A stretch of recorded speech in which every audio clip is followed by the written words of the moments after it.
kali ini sebenarnya akan ada, keynote speaker. Jadi mungkin akan diserahkan waktu dan, tempat diserahkan kepada Pak Indra. Mmm, Oke, kita mulai ya.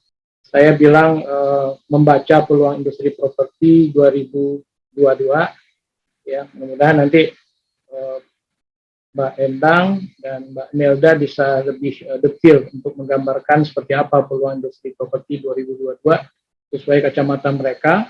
Satu memang sebagai developer, yang kedua sebagai agent properti. Oke, next. Saya catat ada beberapa kondisi, 3 kondisi yang mendorong industri properti tahun 2022 ini masih diyakini akan bergerak.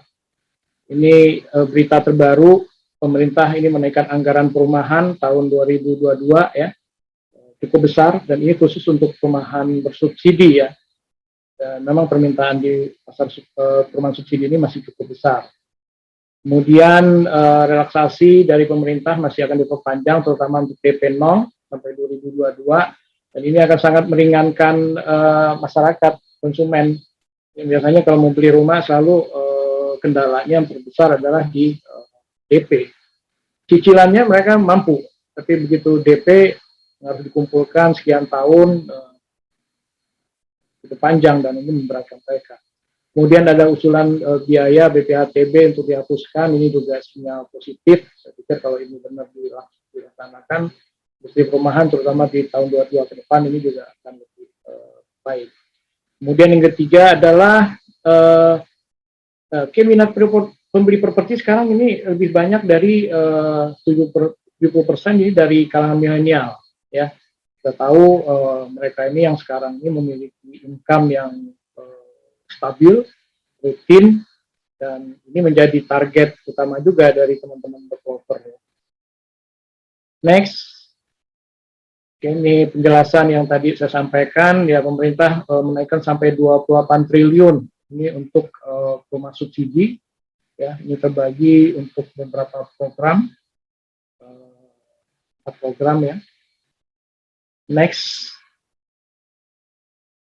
ini tadi yang saya sampaikan di depan, Pak Sofyan Jalil, Menteri Agraria, meminta kepada gubernur, wali kota, bupati untuk membebaskan BPHTB, ya, atau minimal mengurangi lah biayanya, agar program sertifikasi massal yang sedang didorong pemerintah ini juga menjadi lebih mudah, gitu, dan masyarakat juga tidak terbebani. Nah, dari kondisi sekarang kita tahu yang lebih menarik itu bukan apartemen ya. Nah sekarang ekspat itu lebih memiliki luar untuk cari aman, mereka belum berani masuk ke Indonesia. Nah kita lihat memang banyak sekali apartemen-apartemen yang kosong yang sebelumnya itu diisi oleh ekspat-ekspat dari negara-negara tetangga ya. Dan praktis yang sekarang lebih banyak dilirik dan menjadi opsi utama itu adalah perumahan-perumahan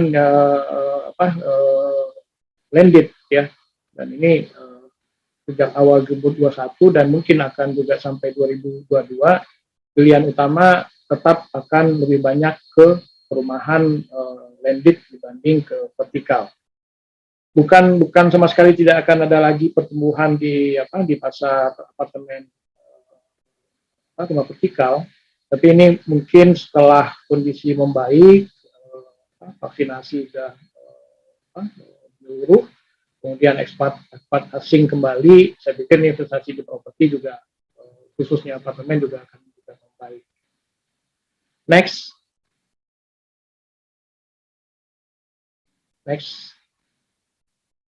Lanjut.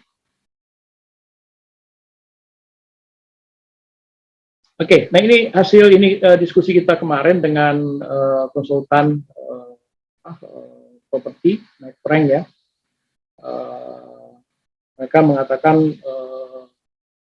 2002 ini kondisinya akan jauh lebih baik ya dibanding 2020 dan 2001. Dukungan Undang-Undang Cipta Kerja kemudian juga relaksasi yang tadi yang saya sampaikan juga dari otoritas jasa keuangan, ini membuat kondisi industri properti teman-teman developer ini akan lebih merasa nyaman untuk berusaha. Next.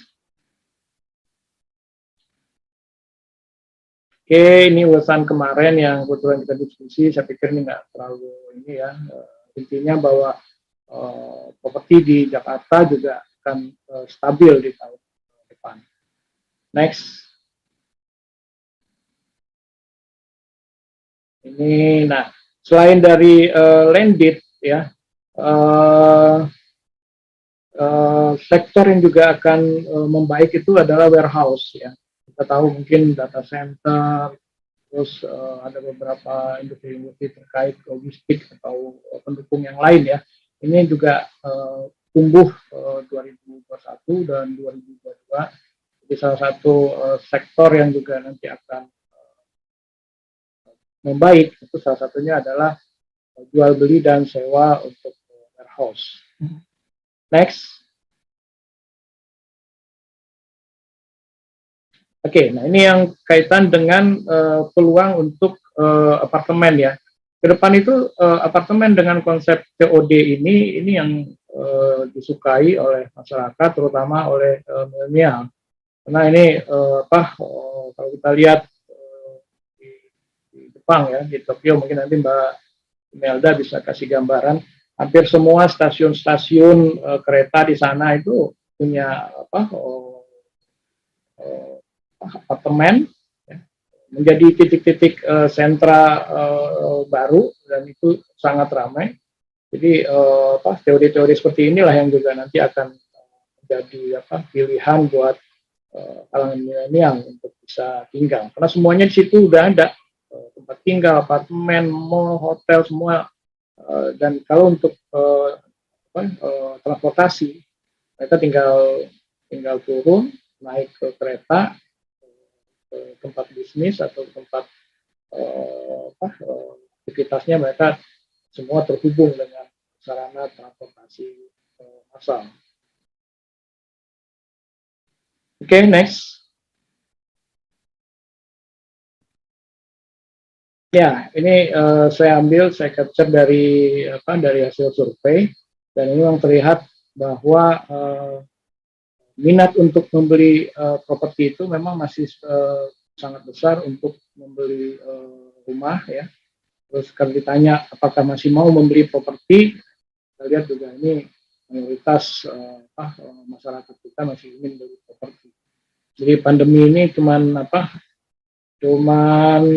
ini aja mereka lihat itu bahwa mereka harus tetap investasi atau beli atau sewa properti. Next. Nah, ini kenapa mereka tertarik untuk investasi di properti ini? Pertama, jangka panjang ya, perkembangannya setiap tahun selalu meningkat ya, lokasi dan prospek ya, terutama untuk lokasi-lokasi yang memang premium ya. Kemudian dari sisi legalitas, properti ini dijamin dan nilainya bisa dijadikan agunan ya, tidak seperti mungkin media-media investasi yang lain. Kemudian bukan hanya dari sisi capital gain dijual, tapi juga bisa mendapatkan yield dari nilai sewa. Ya. Walaupun mungkin sekarang ini ada beberapa unit properti seperti apartemen agak sulit untuk mendapatkan sewa. Oke, next. Nah, saya pikir ini yang mungkin akan jadi jadi bahan diskusi kita nih malam ini.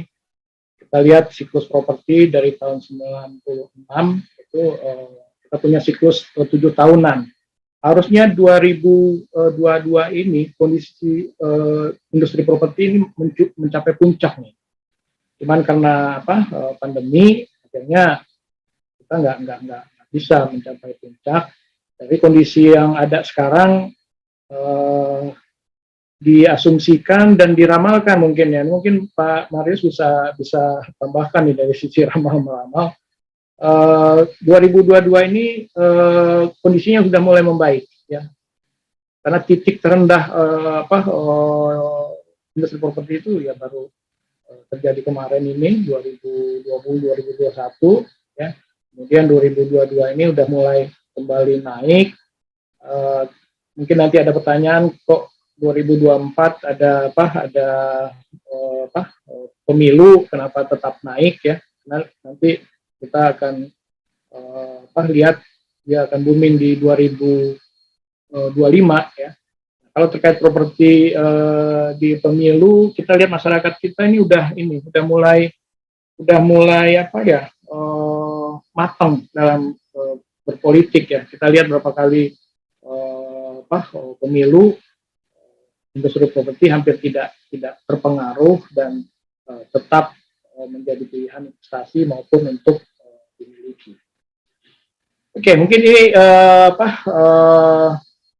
grafik terakhir dari materi keynote yang diminta teman-teman. Mudah-mudahan ini bisa memancing diskusi kita, dan harapan saya mungkin dari Mbak Endang, Mbak Francisca, Mbak Imelda akan bisa memberikan insight yang lebih mendetail ya.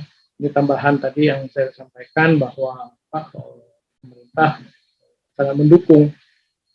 Kita berharap 2022 industri properti akan menjadi kembali pilihan investasi yang dilirik oleh masyarakat.